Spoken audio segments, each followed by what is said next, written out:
Joining us now is Peter Schiff, CEO and Chief Global Strategist at Euro-Pacific Capital. Peter, welcome back to Newsmax TV. Well, thanks for having me back, Kathleen. Well, President Obama this week came out swinging at Congress, blaming both parties for getting the country into the debt crisis. What is your reaction to that, and how do you see the debt debate playing out? Well, the president is right, but he's part of the blame as well. He was a member of Congress for a while, and as a president, he has been pursuing policies that have increased the deficit. Government spending has exploded under the Obama administration, financed by deficits. So he is certainly part of the problem, and so far, he is not part of the solution.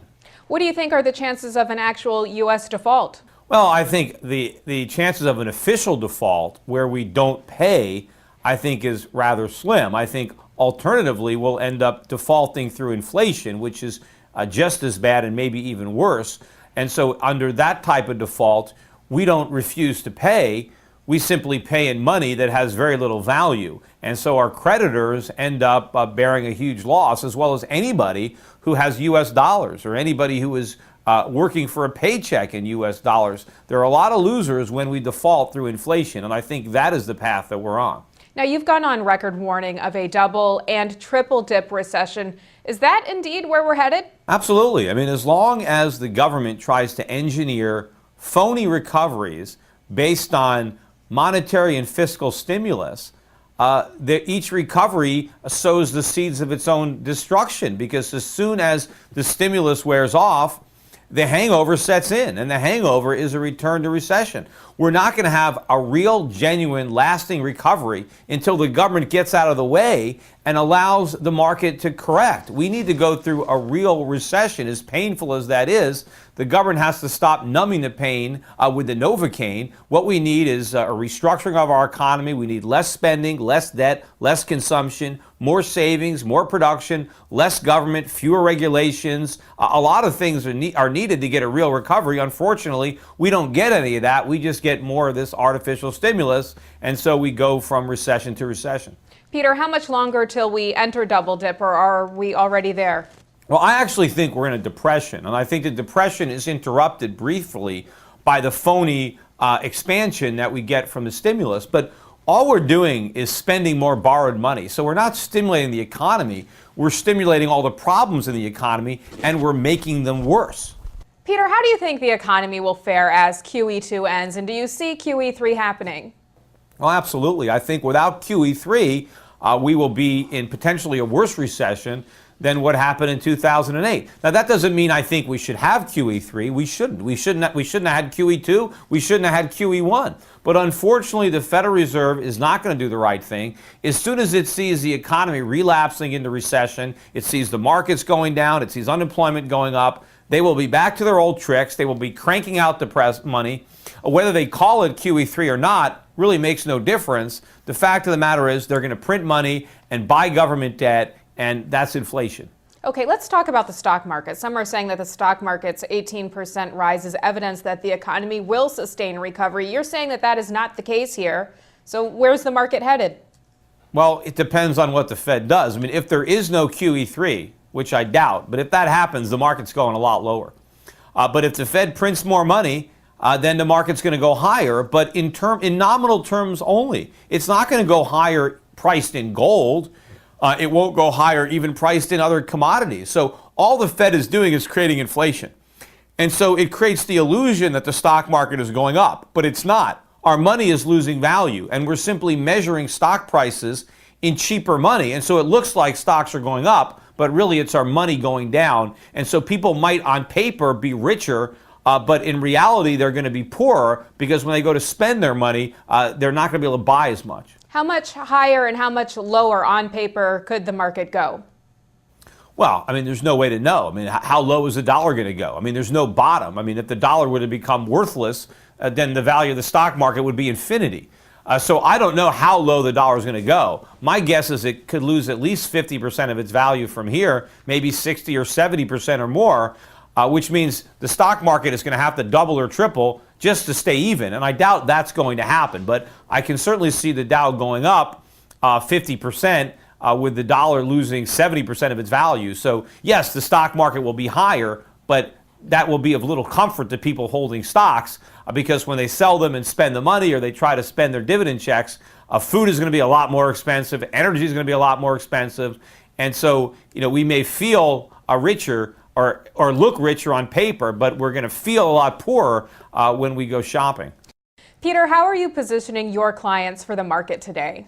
Well, I've been following pretty much the same investment script for about a decade, which is positioning myself and my clients for the ultimate decline in the dollar. I mean, that is how all of this is going to ultimately work out. We will default, I believe, through inflation. The U.S. government is going to try to inflate away its debts, which means it inflates away everybody's assets if those assets are in dollars. So you need to be invested abroad. You need to be in foreign currency denominated stocks and bonds, particularly stocks. You need to own commodities, particularly precious metals, gold and silver. I think this has been a winning strategy for the past decade, and I think it will continue to be a winning strategy, particularly as long as we have a reckless Congress and an incompetent Fed chairman repeating the mistakes of their predecessor. Okay, George Soros recently said that weak nations will abandon the euro. Do you see that happening?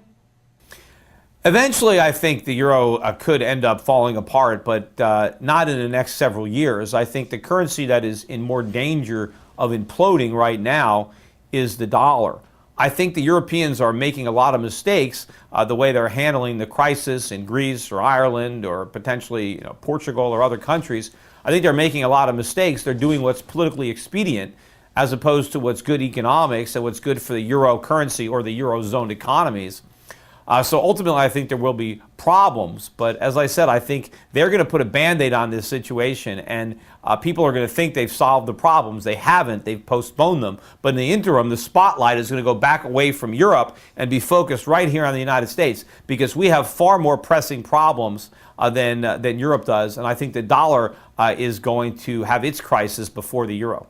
Now, we talked about gold earlier. Our audience is very interested in the future of gold. Do you see it as a purely speculative market, or is there credence to the theory that it will be used to back a currency in a post-dollar dominated world as gold bugs do?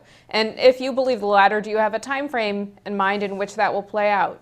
I believe it. I don't necessarily know what the time frame is, but I think if we have a real currency crisis in this country where the dollar is imploding, interest rates and consumer prices are skyrocketing, in the type of environment that will usher in civil unrest, riots, who knows, maybe the politicians will finally do the right thing and go back to a gold standard. I know our creditors, like China, their economy is suffering lots of inflation because they anchored their currency to the dollar. That was a mistake. You can't anchor your currency to something that has no anchor in and of itself. The dollar has no value. The Chinese should be backing their currency with real money, which would be gold, and not fake money or fiat money like the dollar. So I think the world is waking up to the folly of a fiat monetary system. We were on a gold standard in this country legally, constitutionally up until 1971. The world was on a gold standard until 1971. Even though the dollar was the reserve currency, it was convertible into gold, which gave it real value. That is not the case any longer, and the world can no longer pretend that the dollar has value because that is the root cause of all the global economic imbalances. It was the cause of the stock market bubble and the housing bubble, and the sooner the world re-embraces gold, the sooner we can have real recoveries around the world. Where is gold headed? Can you give us a number? It's headed a lot higher. I mean, I've said at least 5,000 is where I think gold's going to go at a minimum. Although I can't tell how much higher it might go because I don't know how much money the Fed and other central banks are going to print before they come to their senses. But I think it's a lot safer for people to store their wealth in gold than the dollar or even other currencies like the euro or the yen. I think there's a lot more safety there. No central bank can print gold. It has rare and specific properties that only gold has. So you have intrinsic value, you have scarce supply. Maybe the supply will grow over time, but only very slowly. So I think that what's really speculative is not gold, but the currencies. Speculation is holding the dollar and betting that politicians in Washington are going to suddenly be fiscally responsible, or betting that central bankers are going to suddenly be responsible. I think that's a big gamble. I think people that are holding U.S. currency, they're the ones that are speculating, and it's a wild riverboat gamble. I would rather play it safe and own gold. Peter, last question real quickly. This week's Case-Shiller home price index was a mixed bag. Do you think that we've hit a bottom in housing prices, or can they go lower? Oh, they can go lower and they will go lower, particularly if there's no QE3. Prices will go a lot lower.